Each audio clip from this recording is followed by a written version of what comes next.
Hello students, आइए देखते हैं next heading, how do other animal breathe. जो दूसरे एनिमल्स हैं, ह्यूमन बीइंग्स के अलावे जो दूसरे एनिमल्स हैं वे कैसे ब्रीथ करते हैं, वे कैसे सांस लेते हैं, इसके बारे में हमें जानना है।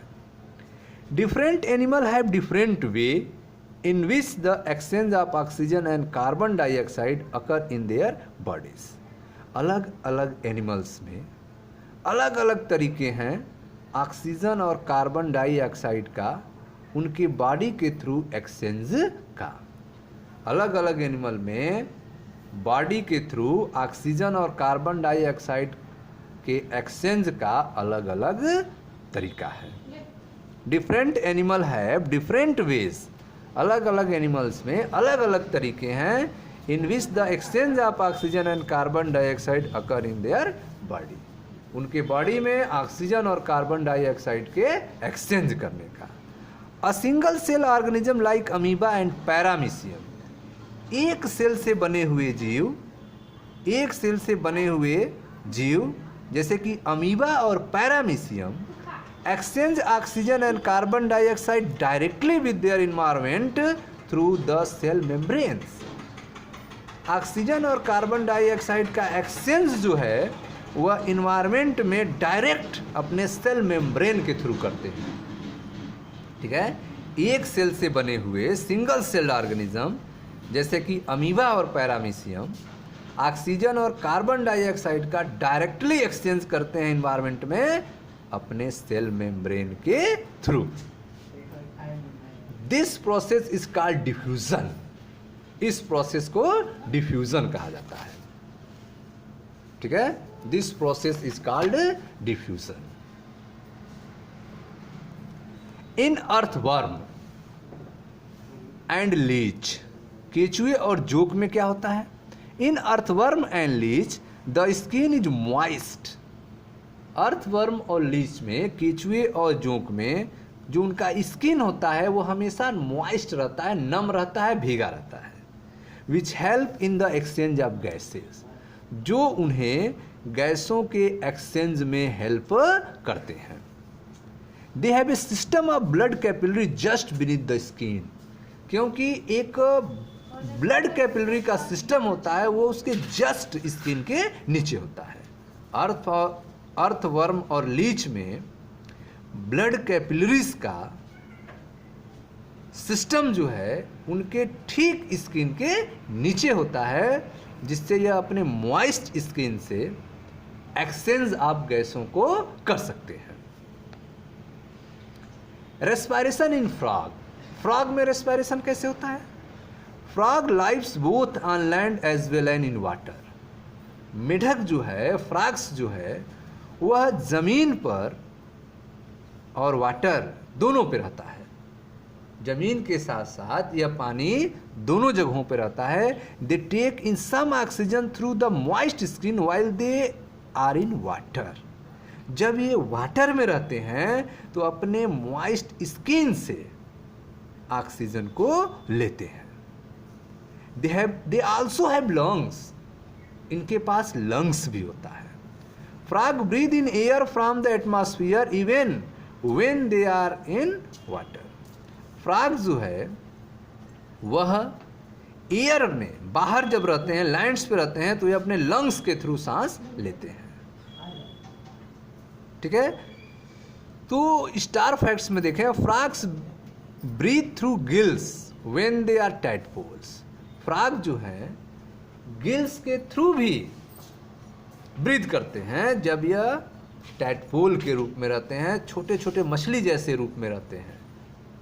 ठीक है, तो जब यह छोटे आकार में होते हैं तब उन्हें टैडपोल कहते हैं, देखने मछली जैसे लगते हैं। उस समय यह गिल्स के थ्रू ब्रीदिंग करते हैं।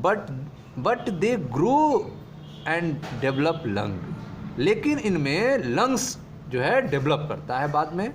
दे respire through lung on land, जब यह जमीन पे आते हैं तो यह लंग्स के थ्रू रेस्पिरेशन करते हैं। तो frog live both on land as well and in water. Frog जो है जमीन के साथ साथ पानी में भी रहता है। They take in some oxygen through their moist skin while they are in water. जब यह पानी में होता है तो कुछ ऑक्सीजन जो है अपने मॉइस्ट स्किन के थ्रू लेता है। दे आल्सो हैव लंग्स, इसके पास लंग्स भी होते हैं। Frog breathe in air from the atmosphere even when they are in water. ठीक है, यहाँ तक कि जब यह पानी में है तब भी यह एयर से ऑक्सीजन को ले सकता है, क्योंकि इसके पास लंग्स भी होते हैं। ठीक है, अब आते हैं रेस्पायरेशन इन इंसेक्ट। इंसेक्ट में रेस्पायरेशन कैसे होता है, जैसे यहाँ पे एक इंसेक्ट का फिगर आप देख रहे हैं, रेस्पायरेशन इन ग्रास हॉपर। ठीक है, अब ग्रास हॉपर के यहाँ देखें बॉडी में अपर सरफेस पे देखें, यस ट्रैकियल सिस्टम फैला हुआ है इसके स्किन के नीचे। यह देखें ट्रैकियल सिस्टम फैला हुआ है जिसके पोर हैं, यह पोर निकले हुए बाहर की तरफ छिद्र हैं जिन्हें स्पायरिकल्स कहते हैं। स्पायरिकल्स कहते हैं, इनके थ्रू इनमें गैस का एक्सचेंज होता है। तो इंसेक्ट्स में स्पायरिकल्स पाए जाते हैं जिनसे इनको गैसों का एक्सचेंज या अपने बॉडी के थ्रू करते हैं। Respiration in insects. Insects such as cockroaches and grasshopper have a system of tiny air tube called trachea for breathing। ठीक है, तो आप देख रहे हैं कि कॉकरोच और ग्रासहॉपर में टिनी एयर ट्यूब्स फैले होते हैं, सिस्टम होता है टिनी एयर ट्यूब्स का जिसे ट्रेकिया कहते हैं ब्रीदिंग के लिए। They open on the surface of the body through small pore called sparkles. और वे जो ट्रेकिया हैं वे बॉडी सरफेस के through small pore, body surface पे स्मॉल पोर के रूप में, सूक्ष्म छिद्र के रूप में बाहर खुलते हैं जिन्हें स्पायरिकल्स कहते हैं। The air enter through spiracles pass through trachea and their branches. Air जो है इसी स्पायरिकल्स के थ्रू इंटर होता है, ट्रेकिया में पहुंचता है और उनके ब्रांचों में पहुंचता है। The exchange of gases takes place between the body cell and smaller tube. गैसों का एक्सचेंज जो है वह इनके बॉडी सेल्स और स्मॉलर ट्यूब के थ्रू होता है। ठीक है, गैसों का एक्सचेंज बॉडी सेल्स और स्मॉलर ट्यूब्स के थ्रू होता है। ठीक है, तो insects such as cockroach and grasshopper have a system of tiny air tubes called trachea for breathing. Grasshopper और कॉकरोच में टिनी एयर ट्यूब्स के सिस्टम्स पाए जाते हैं जिन्हें ट्रेकिया कहते हैं, जिनका यूज ब्रीदिंग में किया जाता है। They open on the surface of the body through small pore called spiracles. वे बॉडी सरफेस पे स्मॉल पोर के थ्रू खुलते हैं जिन्हें स्पायरिकल्स कहते हैं। इन्हीं स्पायरिकल्स के थ्रू एयर जो है बॉडी में इंटर होकर ट्रेकिया में पहुंचते हैं, उनके ब्रांचों में पहुंचते हैं और गैसों का एक्सचेंज जो है बॉडी सेल और स्मॉलर ट्यूब्स के बीच में होता है। ठीक है, रेस्पायरेशन इन एक्वाटिक ऑर्गेनिज्म। जो जलीय जीव हैं उनमें रेस्पायरेशन कैसे होता है, जैसे देखें यहाँ पे मछली का फिगर है, फिश। ठीक है, इनमें गिल्स पाए जाते हैं। ठीक है, गिल्स पाए जाते हैं जिनके थ्रू जो है माउथ से वाटर इसमें इंटर होता है और गिल्स के थ्रू वाटर जो है बाहर निकलता है। तो यह वाटर में जो ऑक्सीजन पाया जाता है वह वाटर में घुला हुआ ऑक्सीजन इनके माउथ में इंटर करता है और गिल्स के थ्रू वह ऑक्सीजन बॉडी में चला जाता है और वाटर बाहर आ जाता है। In aquatic animals such as fish have specialized structure called gills for breathing। Aquatic animal, जलीय एनिमल जैसे कि फिश में स्पेशल टाइप के स्ट्रक्चर पाए जाते हैं जिन्हें गिल्स कहा जाता है और उनके थ्रू वे ब्रीदिंग करते हैं। The gills are covered by the operculum. Gills जो हैं बाहर से ढके रहते हैं जिन्हें अपरकुलम कहते हैं। which allow the water to enter and pass over the gills to give oxygen and receive carbon dioxide and then finally pass out from under the operculum।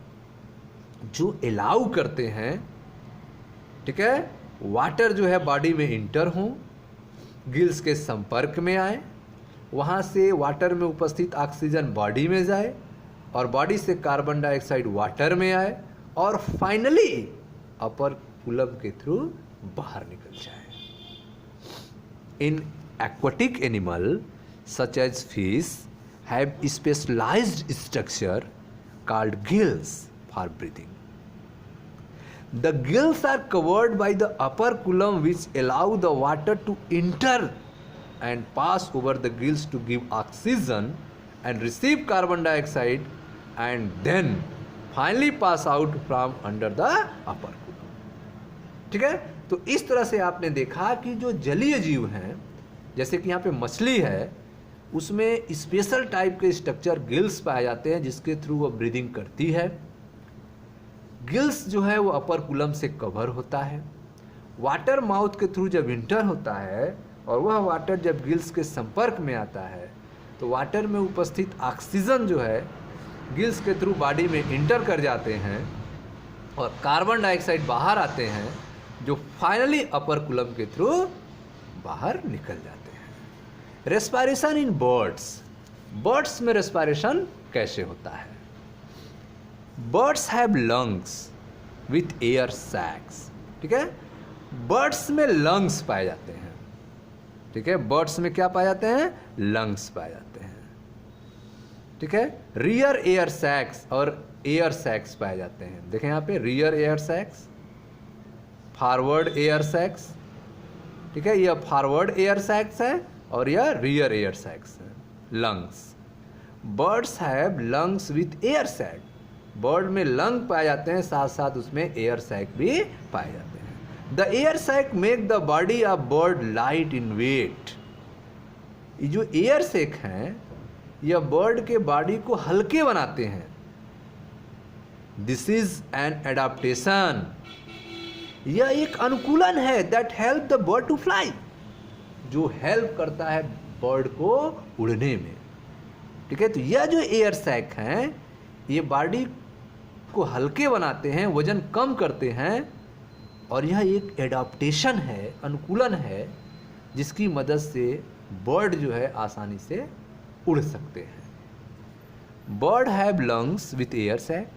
The air sac make the body of the bird light in weight. This is an adaptation that help the bird to fly. ठीक है, next, do plant also need energy? क्या plant को भी energy की जरूरत है? Do plants also need energy? क्या plant को भी एनर्जी चाहिए? Like other living organism, plants also respire for their survival. दूसरे ऑर्गेनिज्म की तरह, दूसरे सजीवों की तरह पौधे भी सर्वाइवल के लिए रेस्पायरेशन करते हैं, रेस्पायर करते हैं। दूसरे सजीव जीवों की तरह पौधे भी अपने सर्वाइवल के लिए, जिंदा रहने के लिए रेस्पायरेशन करते हैं। Like other living organism, plant also respire for their survival. They also take in oxygen from the air and give out carbon dioxide. ये एयर से ऑक्सीजन को लेते हैं और कार्बन डाइऑक्साइड को छोड़ते हैं। The exchange of oxygen and carbon dioxide takes place through small pore called stomata present in the leaves of and stem. यह जो ऑक्सीजन और कार्बन डाइऑक्साइड का एक्सचेंज होता है प्लांट बॉडी में, यह स्मॉल पोर के थ्रू होता है जिसे स्टोमेटा कहते हैं, जो पत्तियों पे और तनों पे पाए जाते हैं। Present in the leaves and stem, जो पत्तियों और तनों में पाए जाते हैं। स्मॉल पोर्स होते हैं जिन्हें स्टोमेटा कहते हैं। इन्हें के थ्रू ऑक्सीजन और कार्बन डाइऑक्साइड का एक्सचेंज होता है प्लांट में। Which help in photosynthesis, also help in respiration. Stomata जो है यह फोटोसिंथेसिस में भी मदद करता है, इसके अलावा रेस्पिरेशन में भी मदद करता है। It consist of two bean shaped cell called guard cell.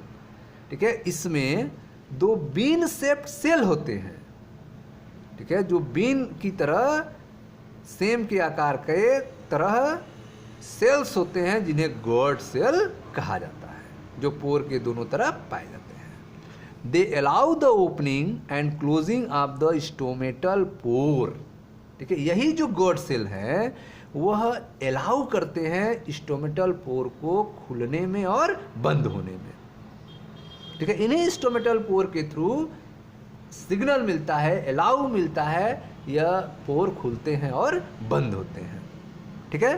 तो do plant also need energy, क्या प्लांट को भी एनर्जी चाहिए? Like other living organism plant also respire for their survival, दूसरे ऑर्गेनिज्म की तरह, दूसरे सजीव जीवों की तरह प्लांट भी जिंदा रहने के लिए रेस्पायरेशन करता है। They also take in oxygen from the air and give out carbon dioxide, यह ऑक्सीजन एटमॉस्फेयर से लेता है, एयर से, और कार्बन डाइऑक्साइड एटमॉस्फेयर में रिलीज करता है। The exchange of oxygen and carbon dioxide takes place through small pore called stomata present in the leaves and stems, यह जो ऑक्सीजन और कार्बन डाइऑक्साइड का एक्सचेंज होता है यह लिप्स और स्टेम में पाए जाने वाले छोटे पोर्स स्टोमेटा के थ्रू होता है। The stomata which help in photosynthesis also help in respiration, stomata जो है फोटोसिंथेसिस में हेल्प करता है, इसके अलावा यह रेस्पायरेशन में भी मदद करता है। It consist of 2 bean shaped cell called guard cell, ठीक है, इसमें 2 वीन शेप्ड सेम के आकार के वीन शेप्ड सेल होते हैं जिन्हें गॉड सेल कहा जाता है। They allow the opening and closing of the stomatal pore, ठीक है, यह स्टोमेटल पोर को, स्टोमेटा के पोर को अलाउ करते हैं खुलने और बंद होने के लिए। टू टेक इन,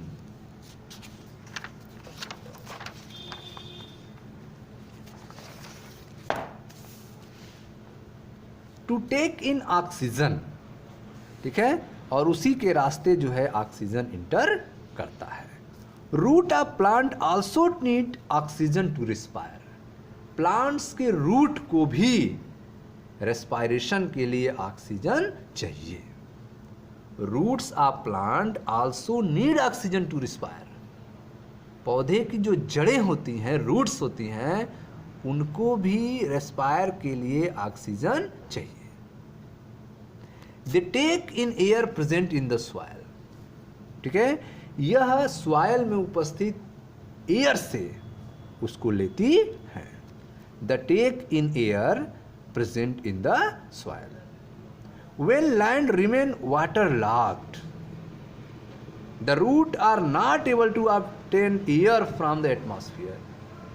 जब पानी से भर जाता है जमीन, तो जो रूट्स होते हैं वह एयर से, एटमॉस्फेयर से, ठीक है, एयर को नहीं ले पाते हैं। This damages the root and so the plant dies, जिसके कारण रूट डैमेज हो जाते हैं और प्लांट सूख जाता है, ठीक है। तो जब पानी भर जाता है तो एयर जो है वो रूट्स को नहीं मिल पाता है, जिससे रूट्स डैमेज हो जाते हैं और प्लांट सूख जाता है, ठीक है स्टूडेंट्स। तो इस तरह से आपने देखा कि प्लांट्स के रूट को भी ऑक्सीजन की जरूरत है रेस्पिरेशन के लिए। ये रूट्स जो हैं, जो सॉइल में एयर प्रेजेंस होता है उससे यह ऑक्सीजन को लेते हैं, लेकिन जब वाटर लॉक्ड हो जाता है, पानी भर जाता है, रूट्स डूब जाते हैं पानी में, उस समय यह एटमॉस्फेयर या एयर से नहीं ले पाते हैं, जिसके कारण उनके रूट्स डैमेज हो जाते हैं और प्लांट सूख जाते हैं, ठीक है स्टूडेंट्स। अब आते हैं वर्ड पावर पे। ब्रीदिंग, ब्रीदिंग क्या होता है? Breathing, the process of taking air into and expelling it from the lungs. Air को लेना और एयर को छोड़ना यह ब्रीदिंग कहलाता है। लंग्स में एयर का इंटर होना, लंग से एयर का बाहर निकलना ब्रीदिंग कहलाता है। The process of taking air into and expelling it from the lungs. Diaphragm, a flat muscle forming the floor of the chest cavity.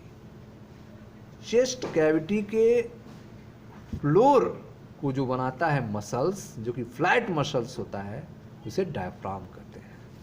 A flat muscle forming the floor of the chest cavity. एक flat muscles जो chest cavity का floor तैयार करता है उसे diaphragm कहते हैं।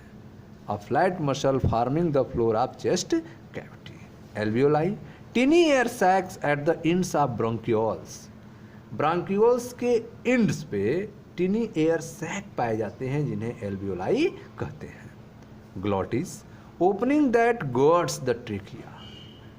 ठीक है, ट्रेकिया के जो गर्ड्स होते हैं, ओपनिंग जहाँ पे है वहाँ पे ग्लॉटिस कहलाते हैं। Opening that girds the trachea is called glottis.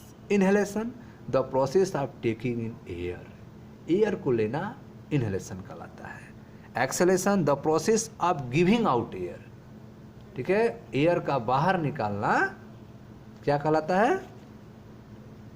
Exhalation कहलाता है।